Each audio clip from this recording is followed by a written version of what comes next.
Welcome to Kadam, the Small Steps podcast where we try to showcase individual perspectives of recent graduates about different pathways of life. I'm Arjit Singh. And I'm Himansh Bhatia. And together, we will try to uncover what it means to have a traditional career. We might have with us today the Wolf of Wall Street himself. So, let's not make the wolf fade and start the show.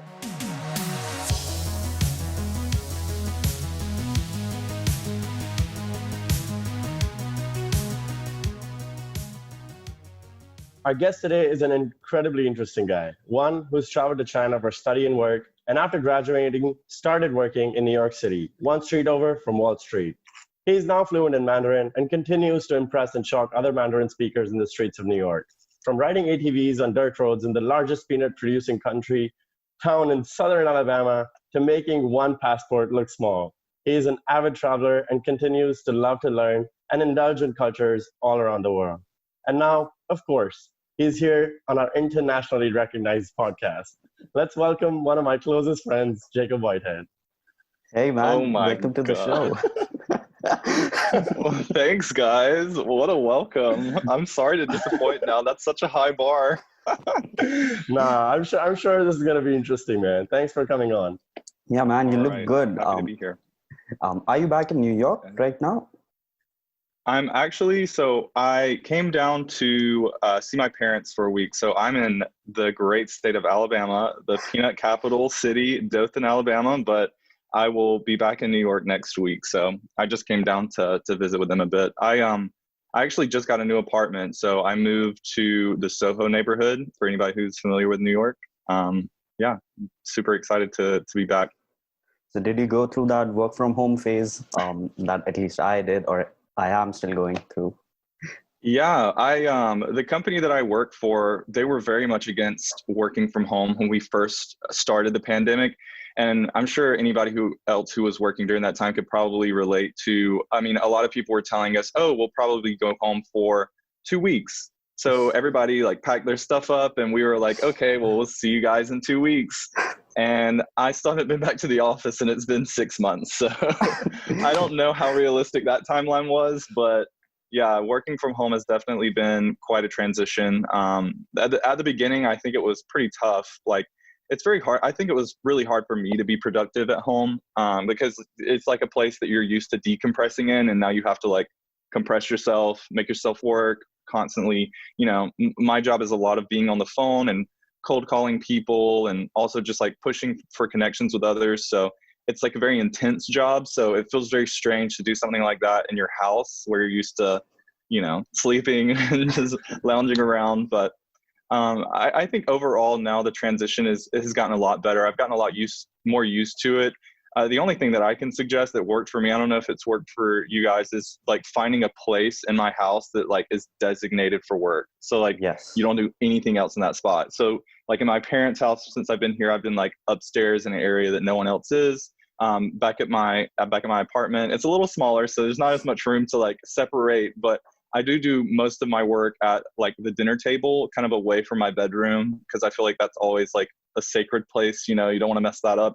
And that's really helped me a lot, is just like categorizing where I work and where I do other things as well. But personally, I'm team go back to the office as soon as possible, as soon as it's safe, because working from home has not been my favorite experience, but I've definitely been able to work through it.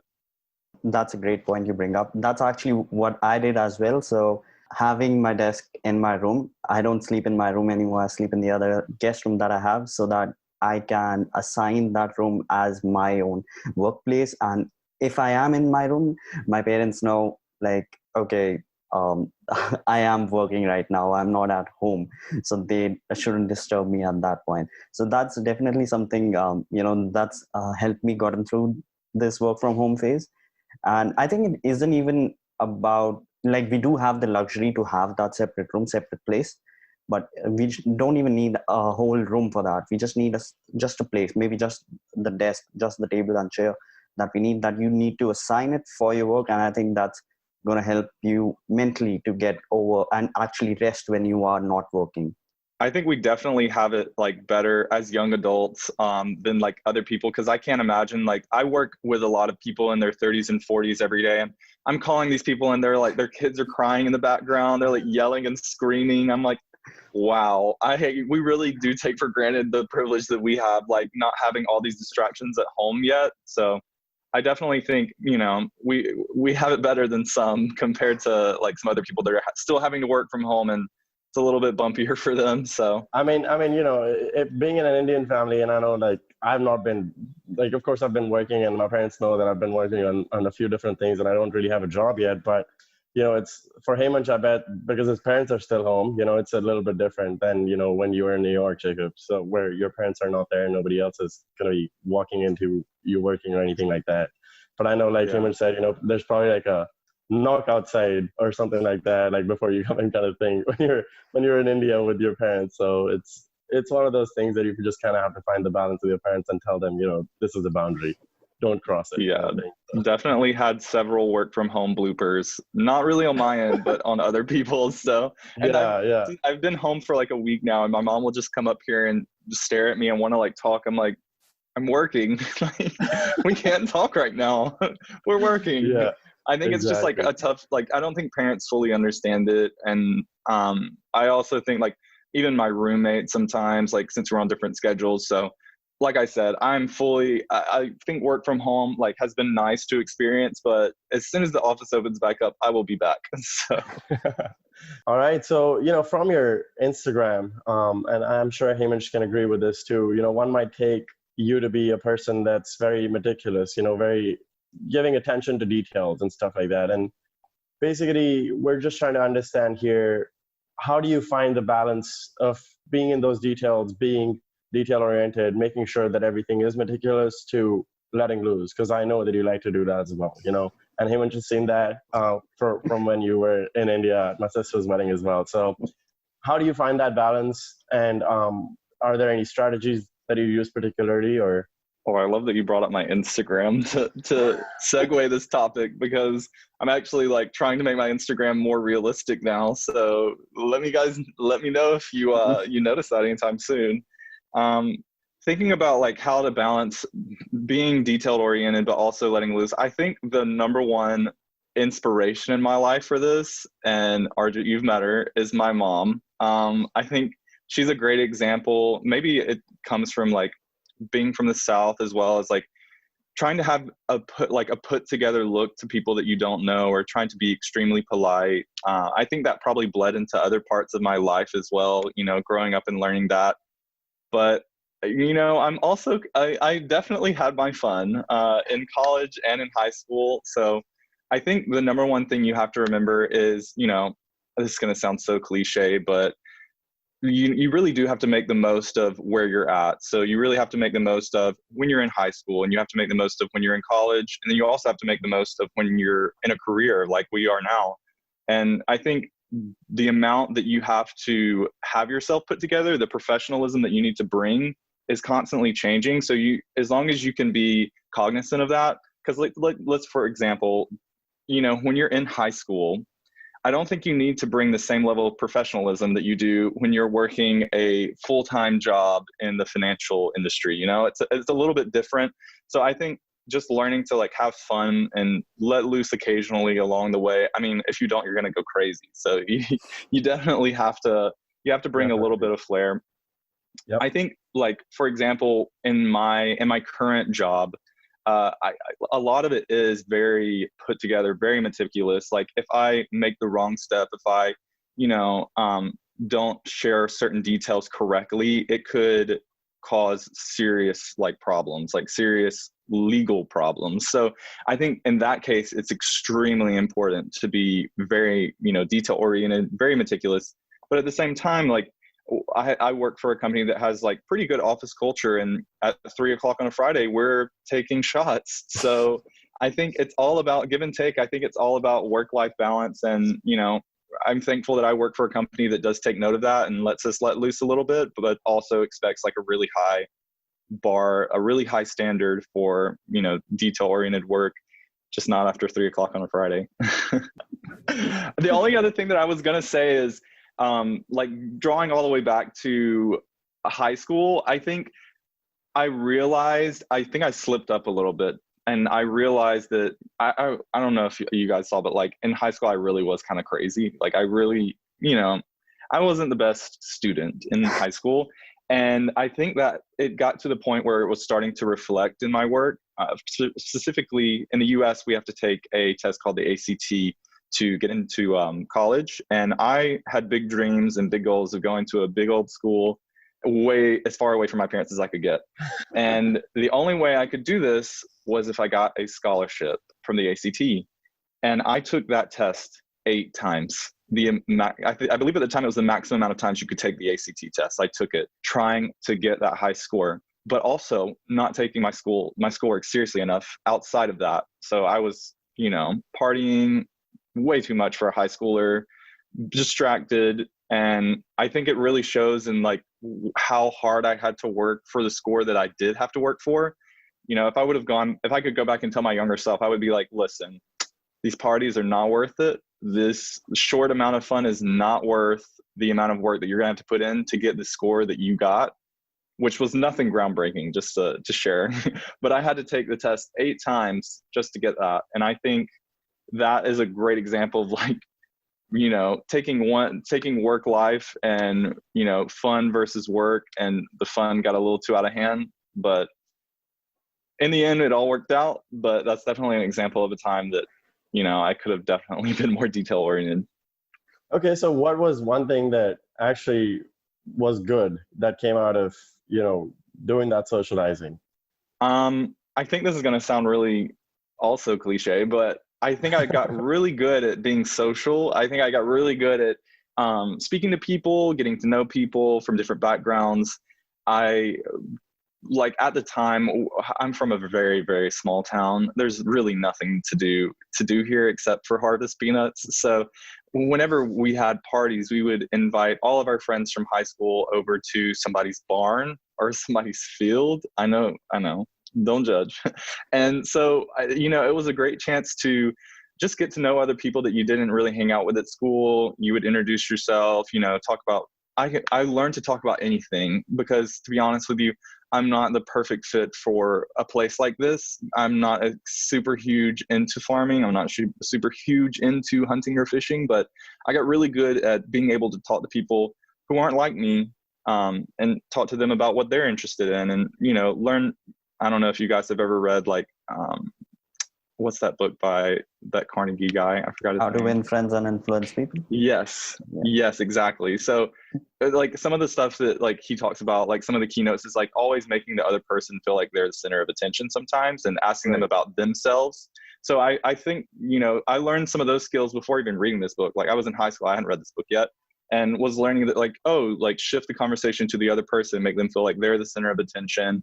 These social skills that I still use today to, be effective at my job in finance, is something that I picked up at a house party in Alabama, So I think that was one definite positive thing that came out of being from here. And I also think appreciation for things that I think people who grew up in cities is something else that I definitely have here. I know that people in cities also appreciate things that came from here, and I can definitely agree with that. But I mean, the nearest city to my hometown is like Atlanta, Georgia. So not in a massive place. And I used to think that was the biggest city I'd ever seen. Like they have a few skyscrapers. I was like, I want to live here. I can't wait. This is a marvel of human civilization.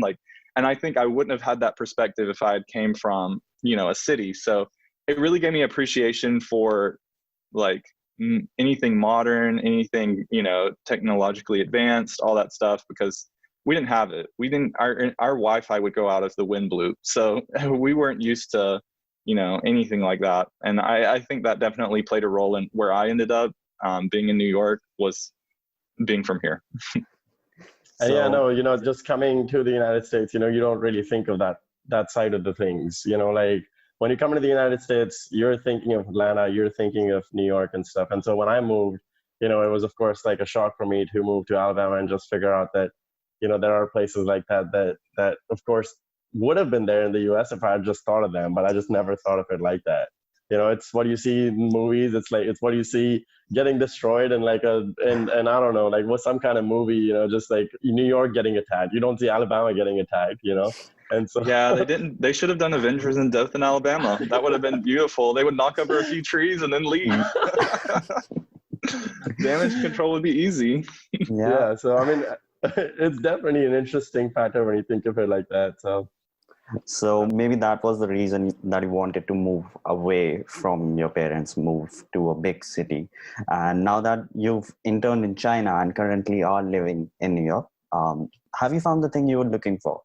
Or, is this still something missing for you?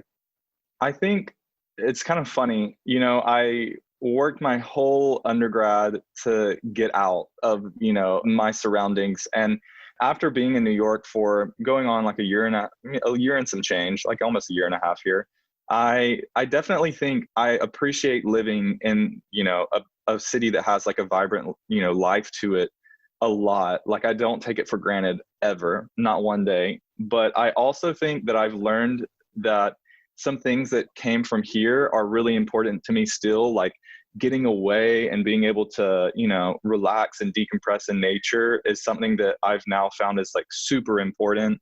And, if someone told me that I had to like live in New York for the rest of my life, couldn't leave the city ever, I would really have to work on some therapy to get through that, because while I do love it with all my heart and I consider it my home now, I also think it's really important to, when you live in a place that has so much stimulation, to go somewhere and destimulate. Like there needs to be nothing that can like raise your blood pressure. And, for me, that's usually going home, because it's just like the easy and most familiar thing for me to do.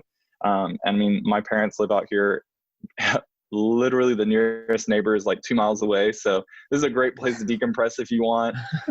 They have, dogs as well, like lots of stuff you can do to really, take care of your stress levels. ATVs. But exactly, everything you can think of in a Alabama home, my mom and dad probably have it or have it, like used to have it in the past. But I think like New York is just like so different than here. And I think, like being exposed to, like after a year and a half, well, almost a year and a half, I definitely think now I can say wholeheartedly, I prefer living in New York full time than living somewhere like this, or like in any big city, I guess you could say. But I think it's really important to like, if you are living in those places, at least for me, is to get out and make sure that you're like taking control of like, it can be a very stressful place. And I think any city can. Delhi definitely, I feel like, could also be a very stressful place. So I think it's important to get out and, get some fresh air occasionally. Yeah, no, we're actually thinking of doing that. Hopefully this coming up weekend, not this one, but the next one, just because the city's just, even though there's Corona, we're just trying to hopefully get a place that's just secluded, but at the same time is not a city. So hopefully we'll be able to. I don't know what I'm saying about stressful, because I've been to Delhi and that is stressful. That's crazy. Like, a little bit of driving can just. Yeah, no driving for me there. No, thank you. Yeah, I mean, what were some of those unexpected things that you wish you knew before you moved to one of the cities, even if it was China or New York? Oh man, well, China was a whole different story than New York was for me, because I think when you move anywhere in country, it would be kind of like for you guys moving from like Delhi to Mumbai. Like it is very different, but at the same time, it's still in your home country. So you still know the language, you still know what side of the road to drive on, like, simple things like that. Versus whenever I moved to China, it was like an alien land. Like it was like as far from what I knew as possible. The first time I went over, it was actually to study abroad. So it was really nice to get that shock while being in university, versus like when I went for the second time, I already had an idea. And the first time I went, I actually went with a good friend as well. So it wasn't like I was completely alone. Versus the second time I went over, it was just me. I flew over by myself, and started working for this startup company in Beijing as well. But that was a shock. I mean, getting an apartment, everything I did was new to me. You have to go to the police station to like register yourself. We didn't have to do that in America. Nobody told me that, you know? So there was just all these like small things that I had to do to just be like, to exist when I was in China that were really like, I didn't know that you had to do all that. I'm sure there's probably a blog online that tells you everything, but I couldn't find it. So that was a really bumpy start for me. Moving to New York, on the other hand, really wasn't. It really felt like that was somewhere I really felt like I belonged. I mean, that sounds so romantic in a gross way, but I really did. Like, I really enjoyed like my commute to work on the subway. Like every part of like living in New York when I first moved there, I just loved. I probably did romanticize it a little bit, not gonna lie, but I was so happy to be there. I was, you know, I felt so grateful that I had a job. And I definitely think that transition was a lot easier than the China one. And the fact that I also had lived in China twice before moving to New York. I mean, I don't know if anybody on the show has ever been, but if you've been to cities like Shanghai and Beijing, and then you go to New York, you're like, this is the countryside. Like, this is tiny compared to, you know, some other stuff. I mean, I think, you know, the skyscrapers and it's a little closer together, but other than that, like if you've been to places like that, I don't think anything else can seem huge to you. I think what you need to do is either start a blog and talk about, you know, China and New York or the differences and stuff, or just, you know, Just start it on romanticizing Instagram. about them. Yeah, or just start like, you know, the way you've been romanticizing them, just write poems about it, man. I mean, hey, we're here to read them. You know? Well, I have a lot of non-romantic poems about each city. I can tell you the good and the really bad, but yeah, I definitely think, you know, they all have their ups and downs. Shanghai and Beijing are way like, Shanghai is actually more like New York than any other city I've ever been to. It's super international. If you ever get the chance to go, 10 out of 10 recommend going to both Shanghai and Beijing, but it's going to feel really Western versus Beijing. When I stayed the second time was like, wow, very nationalist, very like Trump's America, but like think of it as China. It's like, you know, like extremely patriotic, but I mean, it's also a very modern city, but you can definitely tell that it's the capital of their country, you know, and you feel it. But both times, I wouldn't take it back for the world. It was a great experience both times. I got to meet amazing people when I was studying there and also when I was interning there. I would go back in a heartbeat if anybody's trying to fund that trip, but we'll see. we'll have to find you a sugar daddy for that one, but. So, Jacob, were you always interested in moving abroad, or you know, was China the number one option, or were there other options as well? Because you know, you wanted to move away, but moving abroad again, it's not just you know, different linguistically, but also culturally. So, what were your plans, and like, did you give it a thought before doing that, or did you just go ahead with whatever you could find? Yeah, I think, you know, my passion to travel, see new places, and, you know, experience new things has been something that like I've always had. You know, my parents enjoyed traveling, maybe not to the same extent that I do, but they still love to go. And, you know, ever since I was like a baby, we were traveling across the US and going to Mexico and nearby countries. So I've always enjoyed and really loved, you know, for me, it was always like seeing something way different than I had experienced here. You know, it was even more than like somebody who had been from probably a larger city. So it just, you know, became a passion for me. I always wanted to, you know, see how far I could go, see, you know, how different things really could be than where I'm from. And when I first went to Auburn, I chose international business as my major. And that's kind of where things started for me, learning a new language. I actually picked Mandarin for the reason that I just didn't want to learn a mainstream language. You know, I think it's kind of expected for people who go to colleges, especially in the South, you're just going to learn Spanish. And that's great. I want to learn Spanish too, but I did not want to do that for college. I didn't want to pay the exorbitant amount we pay to go to college to learn Spanish, you know? So I took Mandarin, And then, after 2 years, there's like a compulsory study abroad program that you have to do to get your minor in Mandarin. So that's kind of where that segued into, it is a really hard language for anybody who is looking to learn it. The jokes are not like, it's not made up. It really is really difficult to learn. But I think, as with any language, the best way to learn it, the best way to like actually learn the language is to actually go where they speak it. I think that's the only way you're ever going to truly pick up on, colloquialism and, slang, all that good stuff. Also, just like working to make sure that you don't sound so foreign to them, because whenever I studied Mandarin for 2 years before I went to China. So I was at a level on their like measurement scale that is conversational. So I should have been completely fine, right? Well, I wasn't. I got over there and I didn't understand what anyone was saying. They were talking differently than the lady that I would learn from, and then I had to realize, wow, I was taught from a lady who is from this region, who sounds nothing like the lady that's from this region, or the people from this region. So it was like, I had to completely relearn the language when I went to study abroad for the first time. And that was like, I didn't expect that at all, but it definitely helped me. It made me truly fluent in the language living over there, and then living there again for the second time, being able to learn, business language, which was something that I didn't know. And I wasn't taught when I was in school. They don't teach you how to talk about, accountancies when you're in, Mandarin 1, 2, 3, and 4. So I for anybody who's looking to learn a language, if you have the privilege to go to the country for an extended period of time, I recommend it. Like, life's really short. I wouldn't take that. I wouldn't have like removed that experience from my life for the world. It was amazing. So 10 out of 10 recommend. You don't have to do Chinese though.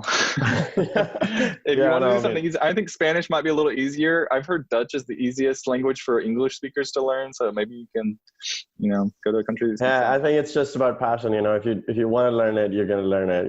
Now exactly. That if you go to learn another language and you're not really interested in learning it, then it's going to be probably harder than Chinese. I mean, probably not harder than Chinese, but definitely harder than something else you're a little more interested in. So. Well, anyway, like this internship in China, going to China to study, just making the marketing internship something that you were doing while you were in college, and other internships or jobs that you've had. What have you gained from them that you are using today and that you think you'll be using in the future as well?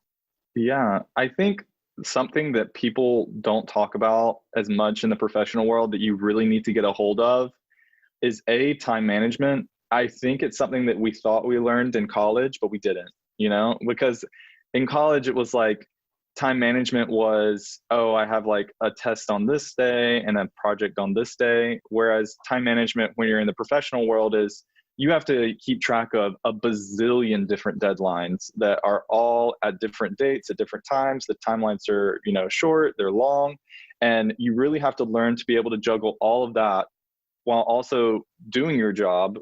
For my industry specifically, time is everything. So if we don't get something over to a client in time, someone else will.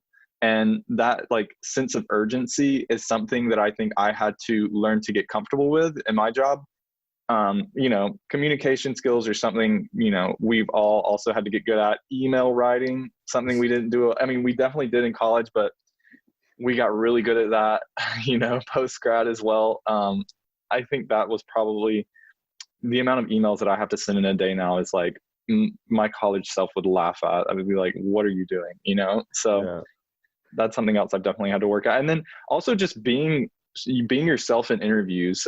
When I interviewed like for my internship that I got in China, I actually got into a like job application group in WeChat. It's really similar to WhatsApp for those who don't know. And I was able to get an interview through that like pipeline.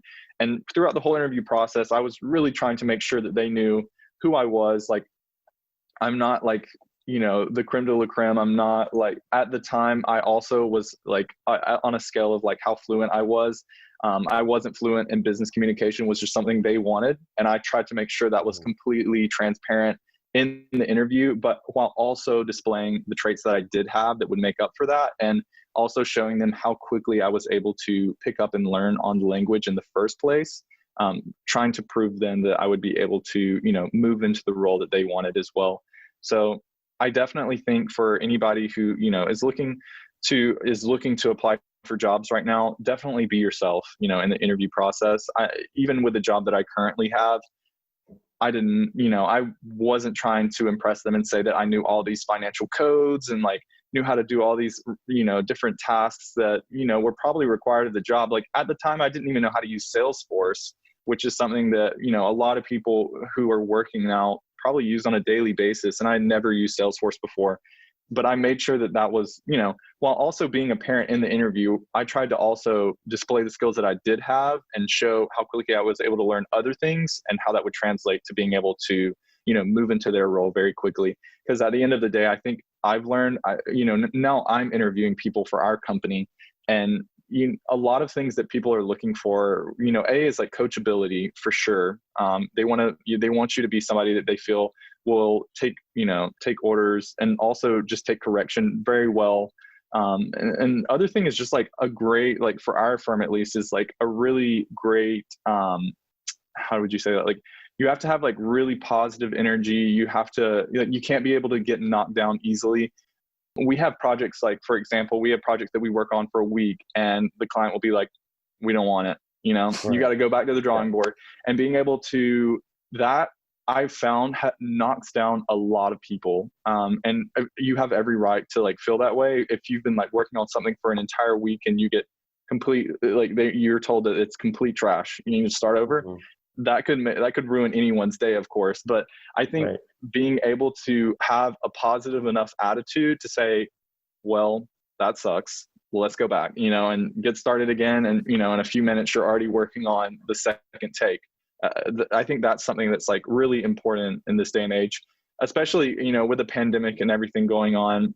I think people are really like, everyone's hiring bar has been raised a little bit. So, and there was anything I would say that I did do and I suggest doing as well is when you're interviewing, especially if you're doing it on something like Zoom, you can elevate your voice, your like theatrics a little bit, because it's not going to translate unless you do. So like, let's say like I'm a pretty animated person as is, but whenever I'm on an interview for a job, I animate myself even more because it doesn't translate through the screen as well as you think it does. So if you're actually yourself on an interview, I don't want to say it like that, but if you're actually like your interview, like if your energy level on an interview, you're going to come across as being half asleep. So you really have to like make sure that you're really like elevating your animation level. I think a lot of people that I've done interviews, like I've interviewed for our firm, they are probably really outgoing and really positive and really bubbly people, but I think they don't realize that, that doesn't translate really well through video. So you need to make sure that you're raising your eyebrows and, watching the tone of your voice and stuff like that. And just making sure that you be yourself, but, raise it just a little bit. And I think that would be, the perfect way to interview. I mean, I think it worked. I hope it worked for me. I mean, I got some jobs, so that's great. And I definitely think when I've noticed people in Zooms like perform really well, I could definitely tell that they're, trying to raise the bar just a little bit. So I would definitely. Yeah, I think what we need from that is like holographic video images, just like being able to actually not really be there, but like at least be there in like a 3D kind of space, which would maybe help with those reactions or those animations a little bit. And, of course, like until then, let's just keep doing what we're doing and, making sure that we're not just limiting or letting the screen limit us as who we are. So. Absolutely. I think it's really, really tough to like transition to this completely virtual hiring process. It's something that I've had to get used to. It's also something that I was I'm like gracious that I didn't have to do a full virtual hiring process for my current job. Because I really think it's tough, especially with final round interviews, when the main goal of the hiring manager is usually genuinely trying to get to know who you are. That's really hard to translate through a Zoom call, versus like being able to see features in person. Like I think maybe whenever I was interviewing for China, for example, that was completely virtual. And whenever I actually met the guy who hired me, I didn't recognize him, like very different from what I experienced on the video calls. So I think that's something that, being the pandemic and having to go completely virtual has created. Maybe, like you said, maybe we can come up with like a good solution for this, but for the time being, for those who are looking for a job, definitely elevate your energy levels on a call, because otherwise you could possibly come across like pretty flat. So, and it was something that I had to work with as well. Yeah, we all need VR headsets is what we need, Oh yeah. that would help us. So yeah, man, I know a lot of people who are going through that virtual hiring experience right now. They are looking for jobs. I mean, this guy right here as well. So I think that's an advice that they could really benefit from. This just gives me a reason to pass this episode on to them, because getting jobs right now in this world has been a bit difficult. There's not that much demand left right now for the jobs. Mm-hmm. So for the job that you are in, did you feel that competition? Did you have that fear behind you? I know you're comfortable right now, but did you have that fear, if I don't do this correctly, even if you're starting your job, did you have the fear that they might let you go? Because you work in a smaller firm, from what I know, and from my personal experience, and I think Arjit's as well, they hire slowly but fire fast. And has that been your experience? And again, did you have that fear limiting you in some way? So I think overall, whenever I first started working with my current firm, there was always, no matter where you work, there's going to be a fear that, you could be let go, especially whenever there was a pandemic going on. But I also work very closely with the stock market. So it's constantly on my mind. If the stock market tanks, what's going to happen to me? What's going to happen to my job? And, I think I just had to learn to do my absolute best in my current role. And if that's not enough one day, that's not enough. But, at the end of the day, you can only do it as much as you can. And I do feel that I take my current role extremely seriously. I still try to have fun every now and again, but I take my job pretty seriously. I work really hard. I work pretty long hours occasionally. And I really hope that does translate to, showing my value. Because at the end of the day, if you're showing value to your employer, if you're getting things done, if you're taking things off their plate and making their life easier, they're going to have to come up with a really good argument to get rid of you. As long as you're still being productive, as long as you're still like moving their metrics and hitting your KPIs, I think it really is a tough argument. But there was definitely a fear in my mind. I think there was a fear in every one of my friends who's in New York mind that we were going to be all let go and we're all going to be on unemployment, if we could even get that, because at the time you couldn't even get unemployment, and we were all going to have to move back in with our parents. So that was definitely look, I ended up doing it anyway, but I think that was definitely something that we were all terrified of. But at the end of the day, like, even if there are tons of people out there who are now living that reality, and it's not, it's really not the end of the world. We all are very, very privileged to have these places to be able to go and have these people to fall back on. And I think you should be just as proud of that as you are of like having a job. So I definitely think that, and moving forward, and like, I already had plans of like what I was going to do. I think that's probably really important. If you do, are let go or do need to shift roles, having a backup plan is super important.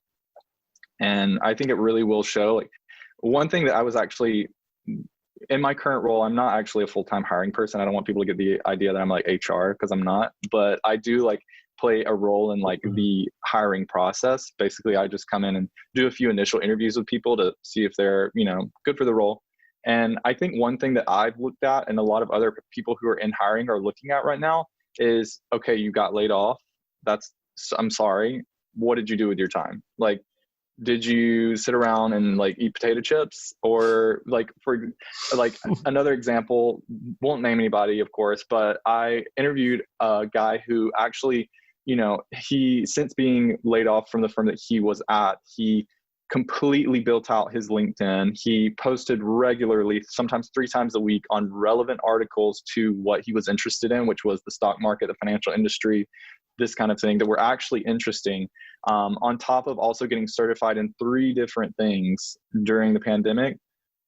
That guy made it to the second round, because he was putting in effort during this time. And I know, oh my gosh, I have to work and be unemployed. Like but it really does show. It really will show to the hiring managers, because I think people are forgetting that, yeah, you can say it's a pandemic, but what did you do with your day? So what, you were unemployed, you still have the same 24 hours everyone else had. So what did you do with that time? And you can really impress a hiring manager with what you've done in that time. If you try to capitalize on it, because I wish I had, 12 hours a day to do what I want now, but I don't. So somebody who is unfortunately unemployed can really try to make use of that time. Whether it be making a podcast, whether it be, having a really great built out LinkedIn with lots of, content, whether it be starting a YouTube channel or getting certified in something, literally everything that you can show to somebody who you're in an interview with will impress, because it just shows your resiliency. And I think that's something that, people looked at when I was interviewing, and now during a pandemic, I think people are looking at that even more. Yeah, Dr. Spencer Johnson, I think, does have a book, Who Moved My Cheese? And I think it does say that, they will keep moving your cheese. You just have to move with that. Things will change. You just have to change with that. Nothing's stable, nothing's, given in life. And yeah, it's continuously changing. So yeah, that's something I got from the book, and also from what you've said. So I guess that's a good relation. We're just gonna keep taking the small steps, right? Keep taking those cuttings, like we said here at the podcast. Yep. But anyway, just coming off of that you've been wearing different hats at the job. Of course, you've gotten into a little bit of the hiring process, and we know that you've, of course, within the year and a half that you've had this job, you've climbed the ladder a little bit. How different is that, you think, from if you were working at a bigger company? Has the climbing of the ladder been stressful? Has it been easy? Has it been, a lot of different things that it can be? And what do you think is the future with that? Where do you think you can land at the company in the end that you're going to be getting at? And sure. What's the end of the road look like for you? Sure. So I think, for working at a small firm versus working at a big one, there are so many differences. It's like a completely different culture, and there are pluses, there are like negatives and positives to each. I think the number one thing that is a positive for working at a small firm is what you do is noticed, but that could also be a negative if you're not working. So it's like a double-edged sword. If you're not doing your job, it will show within one day when you're working at a small firm, because people rely on you. They need what you're doing to, make dividends. So I think that could be a great thing and a bad thing. For me, it was a great thing, because when I got my first job, I think like many people, I wanted to excel, I wanted to be the top of the top. I wanted to work the hardest. I wanted to be the first person in, the last person out, because did not want to lose this job. It was my first job. So I really was, for quite a bit there, the first person in, and I would not leave until everyone else had left. And I think, while that's not sustainable, in my opinion, I don't think that you should do that your entire life. I think whenever you're, easing into a new job, you definitely should put in the extra effort. And I think it really paid off.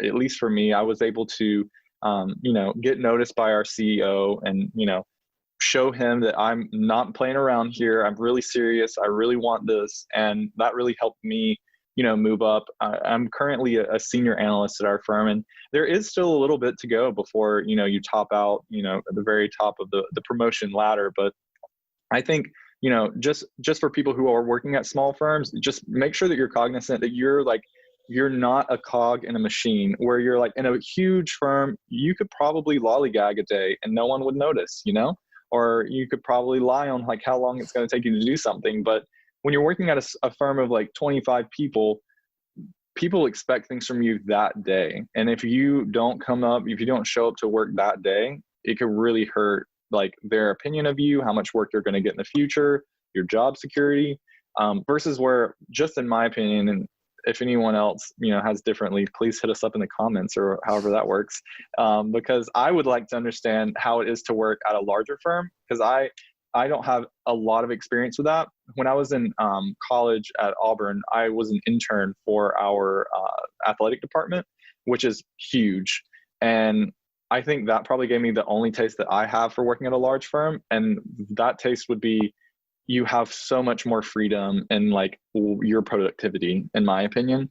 But I don't think that that's a blanket statement that I can use for all large firms, obviously. But that was my experience versus at a smaller one, there's so much transparency, like to the point of being like painfully transparent on what you're doing and like your productivity, which, like I said, could be a great thing, or it could be really bad if you have a day where you don't really feel like doing a whole lot. But I think I'm super thankful for, my background there. I was able to get promoted in 6 months, which, is pretty great, especially considering, I was promoted during the pandemic. So I think that's like something I'm really thankful for. And that probably would only happen at a smaller firm versus like at larger firms. I think it usually takes at least a year to get promoted, sometimes 2 or 3. So I'm very thankful for that. Yeah, we're gonna upload an episode, I think, this week only. What we wanted to do was let the listeners see the contrast between a guy working in a financial department with a big firm and a small firm. Both have different growth. You've obviously been out working as a senior analyst, and he's at a different position, but you're both in the financial industry. So it's great to see that, and the contrast that it is. I hope the listeners can get that as well, and hopefully you, after we upload both the episodes. So in an ideal world, what would your job be? Would you still be working in New York with New York Stock Exchange, the hedge funds? Would you be in China, or would you be maybe in another country? Would you be with your parents? Like, what is that ideal world and that ideal job for you? I think probably, I think the ideal role for me would be something that involves travel, which is something we're not going to get for quite a while. Travel blog. Travel blog, but I'm American, so I can travel to like 3 places. So it'd be a short blog. But I think for me, long term, something where I really do enjoy being creative. And I really hope that I'm able to display that sometime. I get to display a little bit of my creativity in my current job. But that's only, we work for like I said, I work for a small firm, and we don't really have like set roles. So I actually got to take on our social media, which was something that I'm really, I was really happy about. And I think I've really found through that, creativity and being able to be creative in your professional life, for me, is something that like I would love long term. I don't know if I see myself working on the stock market long term. It's a very stressful place to be. I definitely, days can be so high and so low, and trying to keep yourself grounded throughout that can be tiring at times, especially during the pandemic. I don't even want to get into that. It's been crazy, but I definitely think long term, I'm not sure if that would be for me. For now, though, I mean, we're in our 20s. It's exciting. It's really fun. It's like, honestly, it's like legal gambling. Let's be honest. Like this, what else can we call it? And it really is fun. I mean, a wolf's gonna get old. That's what I'm saying. But you can go ahead with the answer. I'm definitely no Wolf of Wall Street. Goodbye. But I definitely think New York long term, I would love to be a part of the city for the foreseeable future in my life. I think it's really important to, like I said earlier, like have a balance between stimulation and destimulation. But as far as the home base goes, I would love to call New York home for however long I get to be there. As far as like an actual role, I mean, I envy people who work in like massive corporations and are like C-suite marketing people, because that was my major. I was international business in Auburn and then segued into marketing probably my last year, and then just picked up a minor in Mandarin so that I didn't lose all those credits. But I really envy people who get to work in marketing departments at large corporations and get to be like the brains behind, like all the great ads that you've ever seen, or even the bad ads that you've seen. Like those were probably made bad on purpose to make you talk about them. And, Yep. you know, I want to be in those rooms thinking about those things. Like, I think we all like have examples of like crazy advertising that we've seen. And, you know, I've always thought that that would be just the most fun role to be in, is just like brainstorming these really cool marketing ideas. And I've actually like started taking steps toward being more marketable for things in that role, so that, you know, 10 or 12 years down the line, I can start making transitions into like a completely different industry as well, whether that be, you know, stuff that people who were more in like graphic design got to pick up on that I didn't get to pick up on. That I'm just trying to, like, you know, long term, I'd love to be in something like that. So just trying to make myself more marketable for a role like that. Yeah. We'll see. Keep getting the certifications, man. One of these days, those are definitely going to be useful. So Yes. I mean, I'm telling you guys, it really does. And I got a few in college, and I think people brought them up in my interviews. And then also when I'm interviewing people, I bring them up as well. So those certifications are not a waste of your time. because you talked about social media, a few days ago, I also shared something on my Instagram, that talked about, saving that $5 a day, or, not paying for Netflix or something like that, and just trying to make more money instead, and, being able to utilize it on whatever you want. It's not just whatever you need. And then I also follow the minimalists, like trying to find that balance. How do you find that balance of, treating yourself, but also, saving that money? I think we all, I mean, like in our first jobs, we big treated ourselves, didn't we? It was our first time having some spending money. I went out and got like a Gucci belt. I think my friends all made like really dumb purchases. We all have, everyone's thinking of theirs right now, I know. But I think, when you first get out of college, I think it's okay if you want to make that one dumb purchase that you've been thinking about for a while, because if you're not going to do it in your 20s, you're probably never going to do it.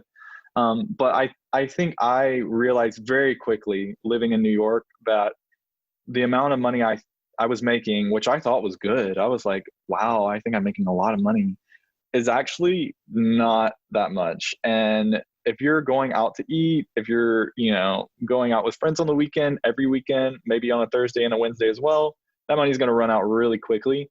And I think that realization for me hit early on, which I think is good. I didn't have any credit cards at the time. I did that on purpose, and also because I couldn't get one. But and I think that really helped me, because I didn't go into any type of debt during this time of probably out of control spending that I had when I first moved to New York. And now I try to live basically a more structured, like, spending life. I downloaded an app called Mint. I'm not trying to drop any names here, but I think they're really good for, I mean, there are tons of them on the App Store that you can sync to your bank account and credit card. And whenever you spend too much money, like, my Mint will like come up on my screen and be like, whoa, why did we buy that? Like, what are you doing? That's a $30 cheeseburger. Are you okay? So I think having that has really helped me like reel in my spending. And then also just like, I live in a really small apartment, and I kind of cluttered it up when I first moved to New York with things that I didn't need. So I really have gotten a lot more cognizant of, like, if I'm going to shop at like any, store, do I really need this coat? Do I really need this shirt? And then also I started doing this 1 in, 1 out policy, which I'm not telling you have to do, but it works for me, where if I buy one thing, I get rid of one thing. So whether that be, like, if I want to, like, if I'm looking at that shirt that I really, really want, well, what shirt am I willing to give up to pick this one up? And Donate. for the 10 out of 10, like, of the times that you do this, you're probably going to say, I don't want the shirt, like, it's pretty, but do I want it that bad? And I think that that's been a huge shift for me. And then the only other thing that's really shifted since I've moved to New York is also, I put much more emphasis on experiences now than I put on things. So like that Gucci belt that I bought, wow, if I could go back to my younger self and slap him for that purchase, because that would have paid for 2 flights home, or, a flight to Europe on a good day. And that was ridiculous. I don't view possessions the same way I used to. I think that's not something that's wrong or right, though. I don't want to try to like preach to anybody that experiences are more important than things. But personally, I found it much more rewarding to spend my money on, like a dinner with friends versus a t-shirt, but that's just me. So I definitely think that's like the main thing that I've learned from moving to New York is track your spending, get an app to do it, or do it yourself. I recommend the app because it can get really tough, especially when you're making lots of purchases per day. And then also just like find out what's most important to you and focus your spending dollars there. Yeah, man. Not everyone can have those experiences right now if they're stuck at home. But Sure. if you do get the opportunity to do so, yeah, that's something I think a lot of people are looking out for, the next time they can get that opportunity. So I am waiting for those experiences, but I guess I'll just have to make do with the things that I can buy at home. Yeah. Absolutely. I mean, that's something that we've been looking at in the financial space is, I don't want to bore you guys with this, but people are like not traveling right now, obviously. Right. So that money is not being saved. People aren't saving their money. People are spending it other ways. Like, for example, like the backyard renovation industry is booming right now. So like people who like building a pool or building a deck or, anything like that is exactly. So people are still spending money. I don't know if that's the best decision, guys, but do you? Stimulus checks are not being saved, man. From my experience at least, I think some people are, a few of my friends actually moved back in with their parents and are still working full-time jobs in New York City or in other cities as well. So they're saving money on rent. But for the most part, everyone I know is still spending just as much money as they were spending before, just on different things, but doesn't hurt to save, everybody. Yeah, man. You heard it here sounds first. like, yeah, you heard it here first. And it almost feels like, that you found what you would say is success is being able to find that balance between, again, making sure that you're not spending that extra amount of money on things that you don't need, making sure that success is defined by the experiences that you have. And, even if you're ripped down of all the possessions that you have, it's not what success will be defined as if somebody else saw you. It's about who you are. And if you were just sitting in a room with somebody, what can you provide? And if you were sitting in an interview, even if you're the interviewee or the interviewer, what are you bringing to the table? I think that's the most important thing. And that's, I think, what we've gained from this episode with you today for success to be. So thank you so much for coming on, Jacob. This has been great. We've enjoyed every moment of this discussion, but we definitely don't want to make it too long for people to listen to, because we know that not everybody is listening to these podcasts all the way to the end. Absolutely. Well, here's a snippet of advice just from somebody who has to hire people at the end. If you have open to work on your LinkedIn in the little screensaver, take it off, please. Thank you. Again, all right, man. Well, heard it here first, right? Yeah, heard it here first. So Jacob, where can they, contact you? Your Instagram, the realistic Instagram that you're trying to push for. Can they see that? And I'm sure no one found you half asleep in this episode. Yeah, and we'll put that in the description too. So just let them know. Let everybody rank my half asleep look today. Like, on a scale of 1 to 10, how asleep does Jacob look? But okay, so following me on Instagram, it's Jacob Q Whitehead on all of their social medias as well. So if you want to follow me on Instagram, Snapchat, Twitter, you can also follow me on LinkedIn. I'm happy to, if anybody else would like any help in, the hiring process in the financial industry or in China as well, just hit me up. I'm happy to do what I can, but it's just Jacob Q Whitehead. Thank you so much, Jacob. It's been great. All right, so we'll put those links in the description for y'all to find Jacob and ask for any help that you want. This is your host, Arjit Singh. And Himansh Bhatia. And you've been listening to Kadam, the Small Steps podcast. If you found value in this episode, please like, share, and subscribe. And as always, let us know how we can make this better. A traditional career is always untraditional. Thanks for listening.